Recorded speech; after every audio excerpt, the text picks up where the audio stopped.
Your chest will make or break your upper body appearance. And if you have a small or flabby chest, it will have a huge hit on your confidence and your overall physique. But luckily in today's video, I'm gonna go over the 5 best exercises for chest growth and development. Now before we jump into today's list, let's quickly go over how our chest is made up so we better understand why these exercises are effective. Your chest is made up of 2 muscles. There is the pec major, which is the outermost of the 2 and the most visible.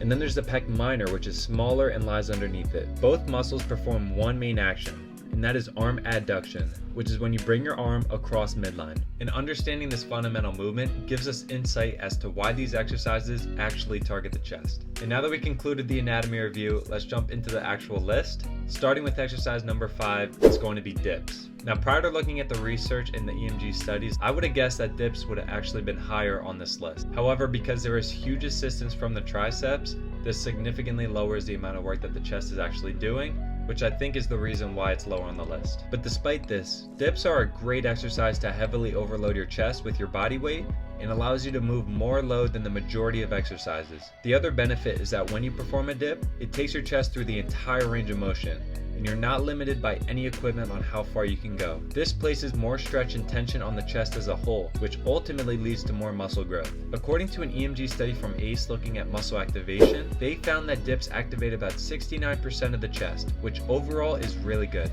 But now let's go over proper form for dips. Now the first thing that we need to understand is that we can actually bias whether we're targeting our chest or the triceps. And this is all going to come down to the torso position. When your torso is more upright, you'll primarily be working the triceps, whereas when your torso is more forward, you'll primarily work your chest. Now if this is your first time performing dips, I would highly recommend that you start out on the dip assist machine, as this initial movement can be pretty challenging to get down. But all we want to do is grab the bar shoulder width apart and tuck our legs if you're not using the assist to allow for clearance when we actually perform the dip. Then slowly lower your body while bending at the elbows, trying to get to 90 degrees, once again to ensure full range of motion. Then squeeze your chest and return to the starting position. And that wraps up exercise number 5. Now let's jump to exercise number 4 in this list, which is going to be incline dumbbell flies. Now this exercise is one of my personal favorites, and I prefer it way more than the flat bench press flies. Plus the incline position will stimulate more of the upper chest, which will give you a well-rounded look. In that same article found that with this exercise, you will also have around 69% muscle activation of the pecs. Now to properly perform this exercise, you want to set the bench to 30 to 45 degrees of incline. Then grab the dumbbells with a neutral grip. And now this next tip is going to be even more important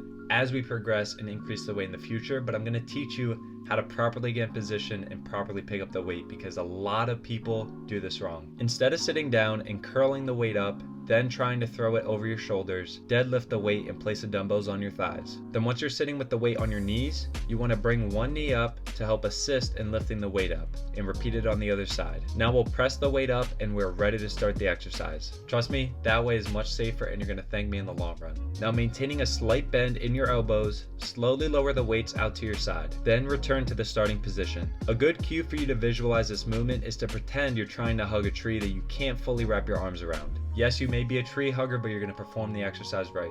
And that wraps up exercise number 4. Now let's jump to exercise number 3, which is going to be the chest press machine. The chest press machine provides stability and support throughout the movement, and also provides controlled and consistent load. Now because this is a machine exercise, the one downside is that because it provides stability, you're not really working your core as much as you would like to. However, this exercise is still really good, and according to ACE, they found that there is 79% muscle activation when performing this exercise on the chest. And now once again, let's go over proper form so we know how to optimize this exercise. The first thing you want to do is adjust the seat so the handles are at or slightly above your nipple line. Now as you hold the handles, make sure to maintain a neutral wrist position. Then we're going to push the handles forward and fully extend our arms, and then slowly return back to the starting position.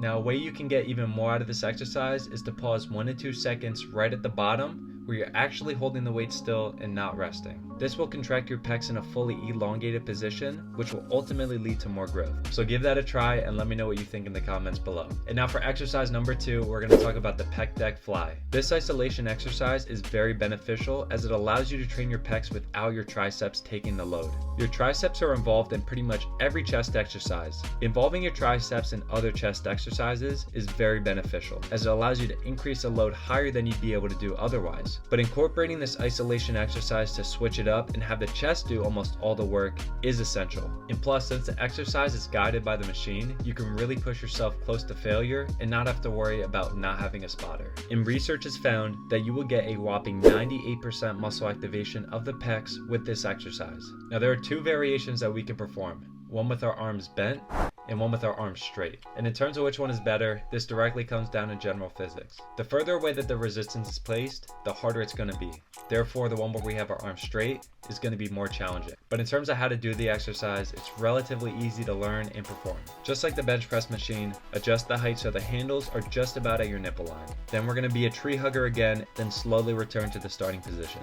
Now for the moment you've been waiting for, exercise number 1 is going to be the barbell bench press. Now this is by far my favorite chest exercise, and I'm sure it's of no surprise to anyone that I got the number 1 spot on this list. The barbell bench press is the only compound exercise that made the list, meaning it works multiple muscle groups at the same time, which is a huge benefit. And this exercise allows you to heavily overload your chest and makes progressive overload extremely easy to incorporate. You will not only be working the pecs, but also your anterior or front deltoid, your triceps, and your core. And compound exercises like this can also promote strong, healthy bones and can prevent or delay osteoporosis. And this isn't just the best exercise in my opinion, studies are also backing it up, and that article found a whopping 100% muscle activation of the pecs. Now this exercise is probably one of the harder ones to perform on this list, so let's go over proper form so we know how to optimize it. The first thing you want to do before you unrack the weight is line yourself up under the bar where your eyes are right in line with the barbell. Then grab the bar shoulder width apart while keeping your wrist in a neutral position. If your wrists are hyperextended, this can lead to wrist issues down the line as you increase the weight. Now once you unrack the weight, lower the bar towards your nipple line and press back up to the starting position. And if you realized, the ideal bar path with this exercise isn't just a straight line. The pressing motion is actually up and back, so try to keep this in mind whenever you perform the exercise. And let me know in the comments down below what you think of the list and if there was anything that shocked you, or if you would make any changes to it. And if you integrate a combination of all 5 of these exercises into your training routine, I promise you that you're going to see substantial improvements in your overall chest size. And what you need to do next is learn how to optimally train your upper chest, so check out this video now because I go over exactly that.